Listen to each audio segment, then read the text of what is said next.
زدني علما.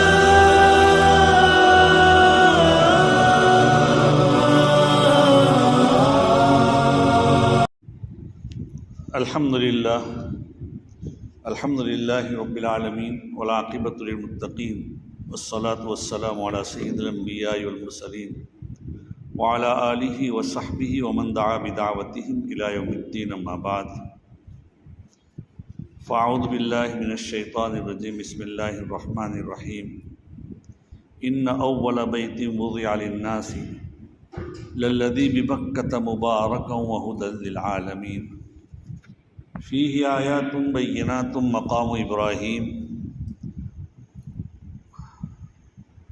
ومن دخله كان آمنا ولله على الناس حج البيت من استطاع إليه سبيلا.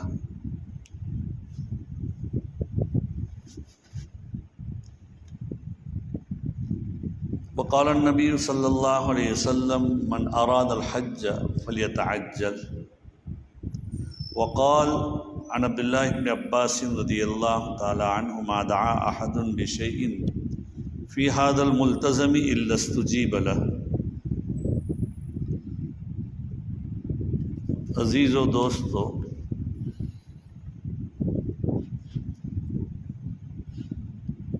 میں نے آپ کے سامنے قرآن پاک کی آیت کریمہ اور حدیث پاک پیش کی. اللہ تعالیٰ توفیق عطا فرمائے کہ صحیح بات آپ کے سامنے پیش ہو جائے. یہ جو زمانہ چل رہا ہے بہت مبارک زمانہ چل رہا ہے. ایسے جانتے ہیں آپ کہ رجب سے یہ نبی اکرم صلی اللہ علیہ وسلم جب رجب داخل ہوتا تو دعا کرتے اللہم بارک لنا فی رجب و شعبان و بلغنا رمضان. تو یہ رجب سے ہی یہ مبارک دن چل رہے تھے. اس کے بعد 15ویں شعبان آئی، شعبان کا مبارک مہینہ آیا، رمضان المبارک کا مہینہ آیا. تو یہ مبارک دن حج کے ایام ابھی چل رہے ہیں، حج کے دن چل رہے ہیں. جہاں لوگ حج کرتے ہیں اور جس شہر میں جاتے ہیں اس شہر کو مکہ بھی کہتے ہیں، بکہ بھی کہتے ہیں.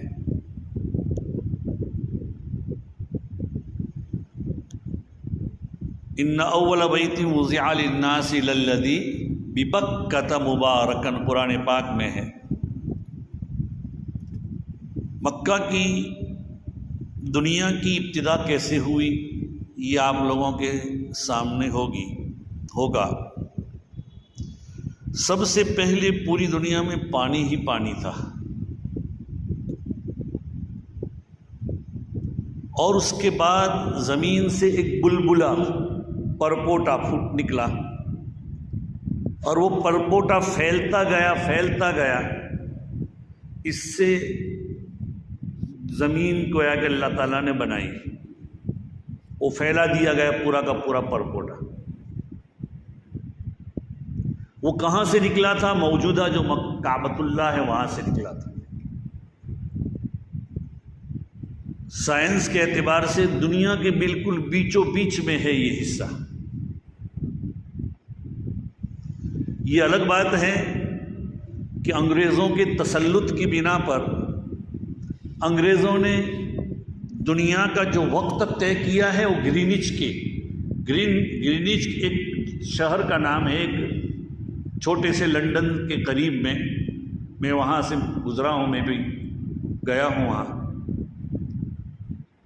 وہاں ایک جگہ ہے، وہاں سے انہوں نے گویا کہ وقت کی ابتدا کی کہ یہ اس کا سینٹر ہے، وہ 0 پوائنٹ ہے وہ یہ کہتے ہیں. ورنہ دراصل تو یہ ہونا چاہیے تھا، لیکن ان لوگوں کا تسلط تھا تو اس کی وجہ سے یہ ہوا. تو بہرحال اس کے بعد یہ پوری دنیا بنائی گئی. تقریباً دنیا میں آج بھی 24%، پوری دنیا میں 76% پانی ہے اور 24% زمین ہے. کل مجموعی طور پر اس زمین میں جنگلات بھی آ گئے، ریگستان بھی آ گئے، اسی زمین کے اندر پہاڑ بھی آ گئے. دنیا میں ایسے ایسے پہاڑ ہیں کہ تمہاری عقل حیران ہے، ایسے ایسے اللہ تعالیٰ نے اپنی نعمتوں سے ایسے پہاڑ بنائے۔ حق تعالیٰ شانہ نے اسی کعبۃ اللہ جہاں ہیں اس کی طرف رک کر کے ہمیں نماز پڑھنے کا حکم دیا گیا ہے۔ اسی لیے ہر آدمی جب نماز کی ابتدا کرتا ہے تو یہ نیت کرتا ہے میں کعبۃ اللہ کی طرف رک کرتے ہوئے نماز پڑھتا ہوں۔ دیکھیے کعبۃ اللہ یہ حق تعالیٰ شانہ کا گھر ہے، اور اس کے اندر ایک مقناطیسی کیفیت ہے، یعنی لو چمبک جیسی۔ ہم لوگ لو چمبک جانتے ہیں نا، لوگوں کے دل اس کی طرف کشاں کشاں ہوتے ہیں، کھینچے جا رہے ہیں۔ اور خاص کر کے کیسا بھی مومن ہو لیکن اس کا قلب کعبۃ اللہ کے ساتھ وابستہ ہے، کیسا بھی مومن ہو۔ ہر مومن کے دل میں جب حج کے زمانے میں لوگ جاتے ہیں تو ایک انگڑائی اور ایک امید انگڑائی لیتی ہے کہ میں بھی کاش کے وہاں جاؤں۔ تو ہر ایک کے دل میں ایک محبت ہوتی ہے۔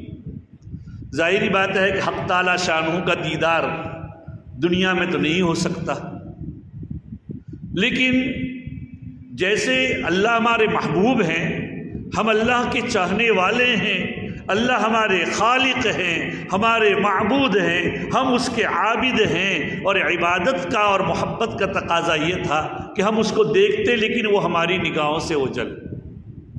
اللہ موجود ہیں لیکن ہمیں نظر نہیں آتا، اور وہ ہر جگہ موجود ہیں۔ دیکھ سے ہوا ہیں، ہوا ہمیں نظر آتی ہے؟ ہوا نظر نہیں آتی۔ دنیا میں بہت سی ایسی چیزیں ہیں جو نظر نہیں آتی۔ تو یہ اللہ تعالیٰ ہمیں نظر نہیں آتے، لیکن آدمی جس چیز سے محبت کرتا ہے اس چیز کی جو نشانیاں ہوتی ہیں، اس چیز کے جس کے ساتھ وابستگی ہوتی ہے اس سے بھی محبت کرتا ہے۔ اسی لیے ہمیں قرآن سے محبت ہے۔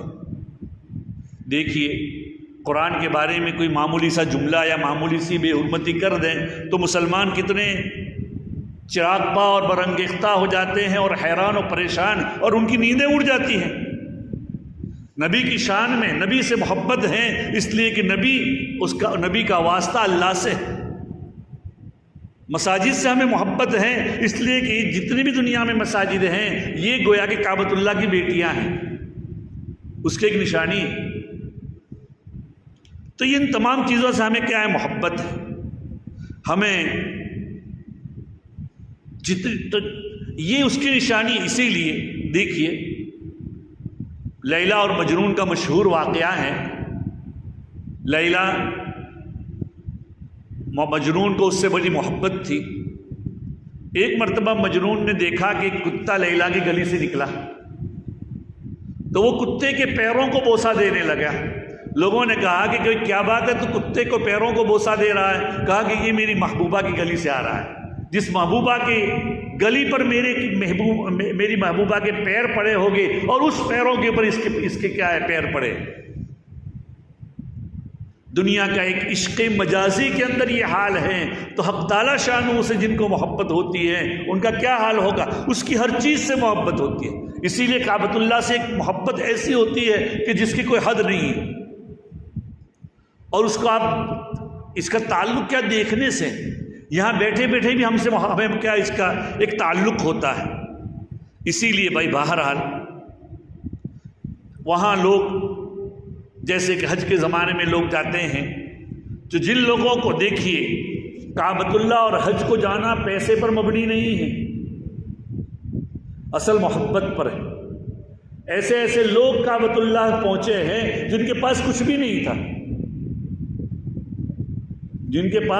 نہیں تھا، لیکن وہاں پہنچ گئے۔ اور دنیا میں ایسے ایسے لوگ ہیں کہ حق تعالیٰ شانہ نے ان کو اتنا پیسہ دیا ہے کہ روزانہ وہ ہوائی جہاز میں جا کر کے آئیں، عمرہ کر کے آئیں، 360 دن میں 360 مرتبہ عمرہ کر کے آئیں، اور اپنے گھر آرام سے بیٹھ سکتے ہیں۔ لیکن بس بعض اوقات ان کو بھی توفیق نہیں ہوتی۔ تو کعبۃ الحج کا تعلق کس سے؟ محبت سے۔ دیدار تو آدمی کو اپنے اللہ تبارک و تعالیٰ سے اگر محبت ہے تو اس محبت کا تقاضا یہی ہے کہ اللہ تعالیٰ ان کو دیدار کرا دے گا۔ ہمارے استاذ اور ترکیسر کے حضرت مولانا عبداللہ صاحب کاپودروی رحمۃ اللہ علیہ، وہ کہتے تھے کہ میں جس سال دورے کے سال میں تھا، دورہ یعنی مولوی کا جو آخری سال ہوتا ہے، اس سال میں جب کتاب الحج پڑھ رہا تھا تو میرے دل میں ایک بات آئی، اللہ میاں تو یہ حج کا تو نے بیان پڑھا دیا، اب حج بھی کرا دینا۔ کہتے ہیں کہ اگلے سال یا اس کے دوسرے سال، پیوستہ اس کے دوسرے والے سال میں اللہ تعالیٰ نے ایسا نظام فرمایا کہ میں حج کے لیے چلا گیا، حالانکہ کچھ بھی نہیں تھا۔ ہمارے حضرت شیخ محمد یونس صاحب نور اللہ مرقدہ وبرد مضجعہ، ہم جس سال وہاں پڑھتے تھے اس سال سبق میں انہوں نے کہا تھا، یاد ہے کہ بھائی ہر سال حج کی نیت کرو۔ آپ لوگوں کو بھی کہتا ہوں، وہ کہتے تھے کہ ہر سال حج کی نیت کرو، یہ بعید ہے کہ تم نیت کرو اور اللہ تعالیٰ حج نہ کرائے۔ اللہ ایسے اسباب مقرر کرے گا کہ اللہ تعالیٰ بہت جلد حج کرائے گا۔ اس وقت ہمیں سمجھ میں بھی نہیں آتا تھا، لیکن حق تعالیٰ شانہ نے حضرت کی بدولت نیت کی توفیق عطا فرمائی تھی، تو کچھ ہی سالوں میں 2 3 4 سال میں ہم نے 5 سال میں حج کر لی تھی۔ اس کے بعد 5ویں سال میں تو اللہ تعالیٰ نے تو ایسے نیت کرنے کی، ہمارے حضرت رحمۃ اللہ علیہ کا مجھے واقعہ یاد ہے کہ جس سال ہم وہاں تھے اس سال کہہ رہے تھے 26 ذیقعدہ ہو گئی تھی، آج کون سی ہے؟ 14 ہے، 15 ہے، 15 ذیقعدہ ہے، 26 ذیقعدہ ہو گئی تھی اور کہہ رہے تھے کہ ہم حج میں جا رہے ہیں، حالانکہ کوئی نظام نہیں تھا۔ اللہ نے 2-3 دن کے بعد ایسا نظام کیا کہ وہ حج میں چلے گئے۔ بعض مرتبہ ایسا ہوتا ہے، اور بعض مرتبہ اگر آپ نیت کرو گے تو انشاءاللہ ثم انشاءاللہ حق تعالیٰ شانہ حج کے لیے لے ہی جائے گی۔ اس کے اندر ایک مقناطیسی کیفیت ہے۔ دیکھیے آدمی وہاں بیت اللہ جاتا ہے تو طواف کرتا ہے۔ طواف کیا چیز ہے؟ بیت اللہ کا طواف یعنی 7 چکر لگانا ہے۔ اگر عمرہ کرنا ہے تو اس کے بعد صفا مروہ کے اوپر کیا سعی کرنا ہے، اور اگر عمرہ نہیں ہے، شروع میں تو عمرہ کرنا ہی پڑے گا ہمارے یہاں تو عمرہ کریں گے تو وہ اس کے بعد طواف کرنا ہے تو 7 چکر لگانا ہے۔ اب جتنا قریب سے چکر ہوگا اتنا جلدی پورا ہوگا، اور جتنا دور سے ہوگا اتنا کیا دیر سے ہوگا۔ اب وہ وہاں کا نظام ہے، اس کے مطابق آج کل طواف ہوتے ہیں۔ طواف کیا چیز ہے؟ ایک بزرگ فرماتے ہیں کہ مجھے ایک صاحب نے کہا کہ یہ کیا سمجھ میں نہیں آتا، یہ چکر لگانا چکر لگانا چکر لگانا۔ کہا کہ یہ عبادت ہے، کہ تبھی تو مجھے سمجھ میں نہیں آتی، پاگلوں کی طرح لوگ گھوم رہے ہیں۔ اور دیکھیے طواف کا چکر کیسے لگتا ہے، الٹی گھڑی، گھڑی ایسے گھومتی ہے نا، گھڑی کیسے گھومتی ہے؟ ایسے گھومتی ہے، دیکھو گھڑی کا سیکنڈ کاٹا ایسے گھومتا ہے، دیکھو سامنے والا یہ ایسے گھومتا ہے، تو آپ کو طواف کیسے ہے؟ الٹی گھڑی ایسے۔ لیکن اس کا تجربہ کیسے ہوگا؟ وہاں جا کر ہی ہوگا۔ بعض مرتبہ اچھے آدمی بھی وہاں جا کر غلطی کرتے ہیں اگر حرم خالی ہو۔ ملا علی نہیں، علامہ جزری نور اللہ مرقدہ ایک بہت بڑے بزرگ گزرے ہیں، انہوں نے حج کے بارے میں بہت اچھی کتاب لکھی تھی اپنے زمانے میں، اور اس کے بعد کتاب لکھنے کے بعد وہ گئے حج کرنے کے لیے، حج کرنے کے لیے، تو وہاں جانے کے بعد جو پہلا طواف کیا تو الٹا کرنے لگے، کوئی تھا نہیں ہوگا، ممکن ہے، الٹا کرنے لگے ایسے جیسے گھڑی گھومتی ہے ایسے۔ تو ایک عرب وہاں موجود تھے، ارے تم الٹا طواف کر رہے ہو، آپ نے علامہ جزری کی کتاب نہیں پڑھی ہے؟ علامہ جزری کہتے ہیں میں مارے شرم کے پانی پانی ہو گیا کہ میں نے لکھی ہے لیکن میں نے خود غلطی کی ہے۔ بعض مرتبہ اللہ تعالیٰ بڑوں سے بھی ایسی غلطی کرواتے ہیں۔ بہرحال تو طواف ہے، تو یہ طواف کیا چیز ہے؟ ایک بزرگ سے کسی نے پوچھا کہ عبادت ہے، سمجھ میں نہیں آ رہا تھا ان کو، کبھی عبادت ہے تب بھی یہ پاگلوں کی طرح، یہ تو کیا بات ہے گھومنا ہے؟ کہا کہ ٹھہریے، آپ کے کپڑے میلے کچیلے ہوتے ہیں، کیسے دھوتے ہیں؟ تاکہ مشین میں ڈالتے ہیں۔ مشین کیا کرتا ہے؟ کہا کہ مشین وہ کچھ چکر لگاتا ہے اور کپڑے صاف ہو جاتے ہیں۔ کہا کہ بزرگ نے کہا کہ حق تعالی شانہ نے تمہارے نفس کو میلا کچیلا جو کیا تھا اس کو یہاں چکر لگوا کر تمہارے نفس کو یہ صاف کرنے کے لیے بھیجا ہے۔ کیسا بھی میلا کچیلا ہوگا، اس کا قلب کیا ہے، پاک صاف ہو جائے گا۔ دیکھیے ہم ہی طواف نہیں کرتے، اللہ کی بہت سی مخلوق ہے، اور دنیا کا یہ جو کعبۃ اللہ ہے، بیت اللہ ہے، اس کے مقابلے میں آسمان میں بیت المعمور ہے، اس کے بالکل سدھ میں۔ اور دیکھیے ہم اس پورے تابوت کی یا اس عمارت کی طرف رخ نہیں کرتے، اس جہت کا رخ کرتے ہیں۔ نعوذ باللہ وہ نہ رہا تب بھی ہم اس کی طرف کیا رخ کر کے نماز پڑھیں گے۔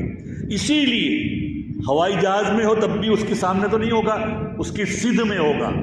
اگر آدمی سمندر اور تحت الثری ہو، نیچے بھی ہو، دریا میں ڈبکی لگا اور وہاں نماز پڑھنے کا سمندر میں ہوائی جہاز سمندری جہاز میں موقع آیا اور نیچے کا حصہ ہے، تب بھی وہ اس کے سدھ میں کرے گا۔ تو یہ پورا آسمان سے لے کر نیچے والا تلک پورا کا پورا حصہ کیسا ہے؟ بیت اللہ کا حصہ ہے۔ یہ اللہ کے کیا، اللہ نے اس کو قبلہ بنایا ہے، اس کی طرف رخ کر کے ہمیں نماز پڑھنا ہے۔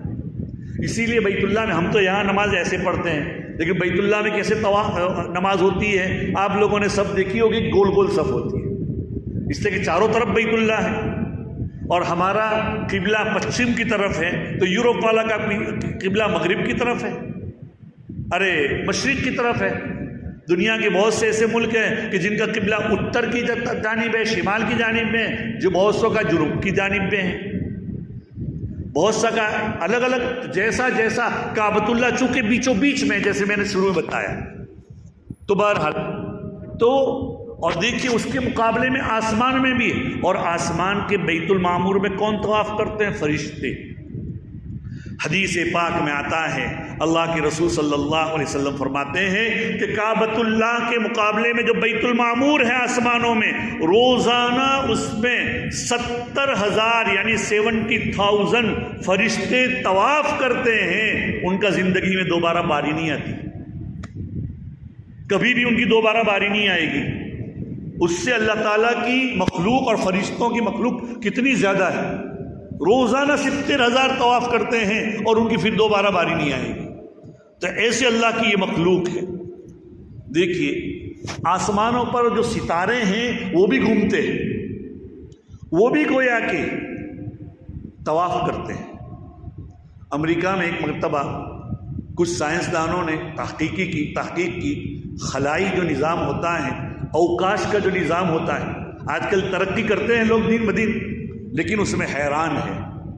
اوکاش کا جو نظام ہے، خلائی نظام جسے کہیں گے، اس کی تحقیق کی تو انہوں نے تحقیق کے بعد ایک ایسی جگہ بنائی جس جگہ کے اندر ستاروں کو بنایا، پورا کا پورا گول دائرہ بنایا اور ستاروں کو بنایا، اور اس کے بعد لوگوں کو اور دنیا کو سمجھانے کے لیے انہوں نے یہ کیا کہ اس کے اندر ایسے کیا ستاروں کی شکل بنائی کہ وہ گھوم رہے ہیں، اور بیچ میں ایک ستارہ ایسا ہے جو اپنی جگہ ثابت قدم، جو بالکل نہیں گھومتا۔ پہلے زمانے میں آپ کو معلوم ہوگا کہ ستاروں سے لوگ کیا ہے، ستاروں سے لوگ اوقات کی، رات کے وقت کا یہ لگاتے تھے کہ کتنے بجے ہیں۔ ہمارے بڑے بوڑھے بہت سے ایسے تھے، رات کو ستاروں سے وہ انداز لگاتے تھے کتنے بجے ہیں، نماز کا وقت ہوا ہے یا نہیں، ستارہ ادھر ہے تو اتنے وقت، ستارہ ادھر ہے تو اتنے وقت۔ ہمارے استاد حضرت مولانا شیر علی صاحب نور اللہ مرقدہ وہ اس علم کو جانتے تھے۔ اسی لیے ایک مرتبہ کہا کہ میں فلاں ملک گیا تو وہاں کے ستارے مجھے سمجھ میں نہیں آئے، وہ الگ ہی تھے، وہ گھومے ہوئے تھے، بہت بڑے آدمی تھے۔ اور دارالعلوم دیوبند میں اتنی کتابیں، جتنی بھی کتابیں پڑھائی جاتی تھی سب پڑھ لی تھی۔ دارالعلوم نے کہا کہ اب آپ کے لیے کوئی کتاب نہیں، کوئی جگہ نہیں، اب تو آپ پڑھ۔ پھر بعد میں اللہ تعالیٰ نے ان کو رہائی کیا، یہاں پر ترکیسر میں پڑھایا اور یہیں پر دفن ہوئے۔ بہرحال تو ستاروں کو اس کے اندر خلائی نظام جیسا بنایا اور ستارے گھوم رہے ہیں۔ پھر جو لوگ دیکھنے والے جو لوگ گئے تھے ان کو کہا کہ دیکھو ہم اس کی سپیڈ بڑھاتے ہیں تب بھی یہ ستارے گھوم رہے ہیں، بیچ والا ستارہ بالکل بیچوں بیچ ہیں۔ اس میں ایک بزرگ بھی تھے، اس بزرگ نے کہا کہ یہ ممکن ہے، یہ جو بیچ والا ستارہ نظر آ رہا ہے یہ بیت المعمور یا دنیا کا کعبۃ اللہ،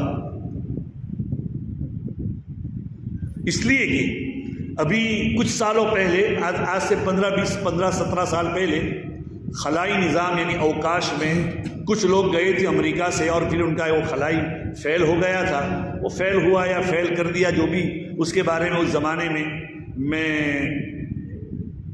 ٹورنٹو تھا تو وہاں اس کے بارے میں یہ ہوتا کہ یہ بگڑا نہیں، یہ ٹوٹا نہیں، یہ توڑ دیا گیا، سب کو مار دیا گیا۔ یہ ایسا ہی ہے جیسا کہ تاج محل بنا کر تاج محل بنوانے والوں کو ہاتھ کو کاٹ دیا تھا، یا تو ان کو اتنے پیسے دے دیا یا حقیقت میں کاٹ دیا کہ ایسا کوئی کاپی نہ کر سکے۔ تو ان لوگوں نے وہاں سے ایسے ایسے فوٹو بھیجے تھے آسمان سیارے پر جا کر کہ پوری دنیا، وہ انہوں نے بھیجا پیغام کہ پوری کی پوری دنیا اندھیرا ہی اندھیرا ہے، لیکن بیچوں بیچ میں ایک چمکدار دنیا میں نظر آ رہا ہے، وہ عین کعبہ ہے، کعبۃ اللہ کا بہت چمکدار اور بہت نور نظر آ رہا تھا۔ اتنے کمکمے لگنے کے بعد بھی دنیا پوری کی پوری ان کی کیا ہے، ستارے، اور پوری کی پوری ان کو کیا یہ نظر آ رہی تھی۔ بہرحال دیکھیے، تو بیت اللہ ایسی چیز ہے کہ ابھی ہم مثلا مان لو ہر آدمی کا قلب بیت اللہ سے وابستہ ہے، اور بیت اللہ ایسی چیز ہے کہ جس کو دیکھ کر آدمی کا دل بھرتا نہیں، بار بار دیکھے گا۔ اور نبی اکرم صلی اللہ علیہ وسلم نے فرمایا کہ روزانہ بیت اللہ کے اوپر ہر وقت 120 رحمتیں نازل ہوتی ہیں، 60 رحمتیں اس کو ملتی ہیں جو کعبۃ اللہ کا طواف کرتا ہے، 40 رحمتیں اس کو ملتی ہے اور اس کے اوپر اترتی ہے کہ جو کعبۃ اللہ کے اندر نماز پڑھتا ہے، اور 20 رحمتیں اس کو ملتی ہیں جو کعبۃ اللہ کو دیکھتا ہے۔ دنیا میں بہت سی چیزیں ایسی ہیں جس کو دیکھ کر آدمی کو کیا ہے، دل گھبراتا نہیں، دل بھرتا نہیں، اس میں ایک بیت اللہ بھی ہے۔ بار بار دیکھو گے لیکن آپ کا دل نہیں بھرے گا۔ پانی، جیسے پانی پینے سے ٹھنڈی کی گرمی کی موسم میں اگر ٹھنڈا پانی مل جائے اور سفر کر کے آئے ہو تو کتنا بھی پی جائے آپ کا دل بھرے گا نہیں۔ قرآن شریف سے جن کو لگاؤ ہے تو وہ قرآن بار بار پڑھیں گے۔ کتنے ایسے حفاظ ہیں کہ جو قرآن پڑھتے ہیں لیکن ایسے پڑھتے ہیں کہ ان کا دل اکتاتا نہیں۔ دنیا میں آج ایسے لوگ بھی ہیں کہ جو روزانہ وہ ایک قرآن پڑھتے ہیں، دنیا میں ایسے لوگ ہیں روزانہ 20 پارے پڑھتے ہیں، دنیا میں ایسے لوگ ہیں روزانہ 15 پارے پڑھتے ہیں، ایسے لوگ ہوتے ہیں۔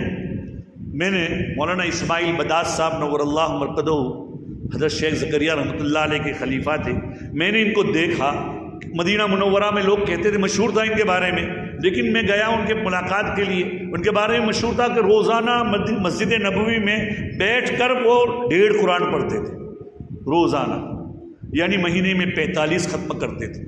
ہم لوگ بھی ان کی ملاقات کے لیے گئے تھے، 2-3 مرتبہ میری ملاقات ان سے ہوئی ہے، اب تو انتقال کر گئے بیچارے۔ تو ان کی ملاقات کے لیے جاتے، ملاقات کی خیریت ہے، اپنا کام پھر لوگ ان کی ملاقات کے لیے آتے تھے، کبھی کبھی ایک آدھ تسبیح دے دیتے تھے کسی کو، کبھی کیا درود شریف کی کتاب دیتے تھے، لیکن بات نہیں کرتے تھے۔ صبح سے شام تک ان کا یہی یہ تھا۔ تو قرآن سے دل نہیں بھرتا، بیت اللہ کو دیکھ کر نہیں بھرتا۔ بیت اللہ کو دیکھنے والوں کا ایک واقعہ مجھے یاد آتا ہے۔ امریکہ کا ایک بہت پڑھا لکھا جوڑا تھا، کپل تھا، وہ لوگ، ان کی بیوی جو تھی وہ یہودیہ تھی اور ان کا شوہر عیسائی تھا، میاں بیوی تھے، کسی بڑے عہدے پر وہ فائز تھے۔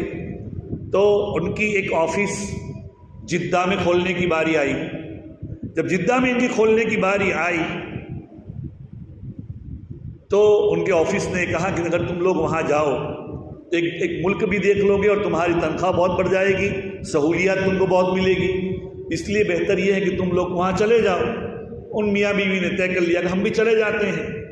اب وہ وہاں رہے، کچھ مدت رہے، اس کے بعد انہوں نے دیکھا کہ کچھ مسلمان عورتیں اور مرد، 2 چادریں مرد تو اوڑھ کر اور کچھ عورتیں کیا ہیں سفید لباس اور اوڑھنی پہن کر کہیں جاتے ہیں۔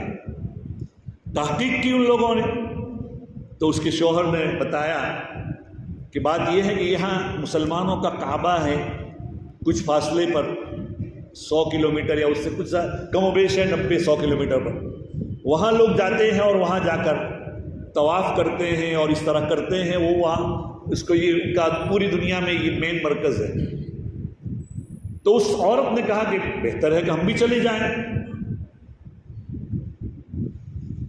تو تحقیق کرنے پر معلوم ہوا کہ وہاں تو غیروں کا، یعنی مسلمانوں کے علاوہ کا داخلہ ممنوع ہے، اور آپ جائیں گے تو دیکھیں گے ایک فاصلے کے بعد جب حرم کی حد شروع ہوتی ہے تو اس سے پہلے باہر لکھا ہوا ہے راستے پر ہی بڑے حروف سے، جیسے یہ حروف لکھے ہوئے آیت الکرسی وغیرہ اوپر ایسے بڑے حروف سے لکھا ہوا ہے ممنوع دخول غیر المسلمین، مسلمانوں کے علاوہ کے لیے داخلہ یہاں ممنوع ہے۔ بہرحال الگ بات ہے کہ لوگ اپنے آپ کو دوسری شکل میں بنا کر وہاں چلے جاتے ہو تو وہ مکلف بھی نہیں اتنے بیچارے۔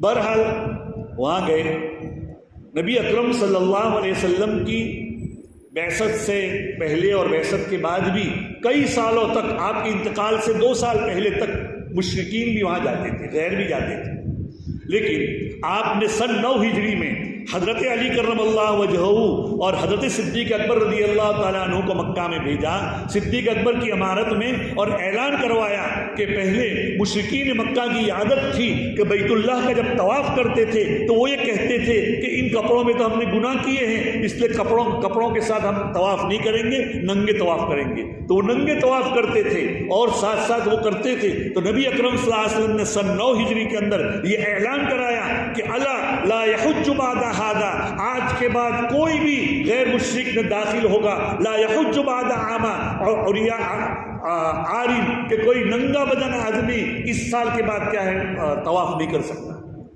لا یطوف بالبیت، بند کرا دیا ہے اس کے بعد، تو تب سے بند ہے۔ بہرحال یہ لوگ انہوں نے طے کیا کہ ہم کسی بھی طرح چلے، اللہ تعالیٰ کو ان کے دل میں جو بھی ہوگا کہ کوئی راستہ نکل جائے کبھی۔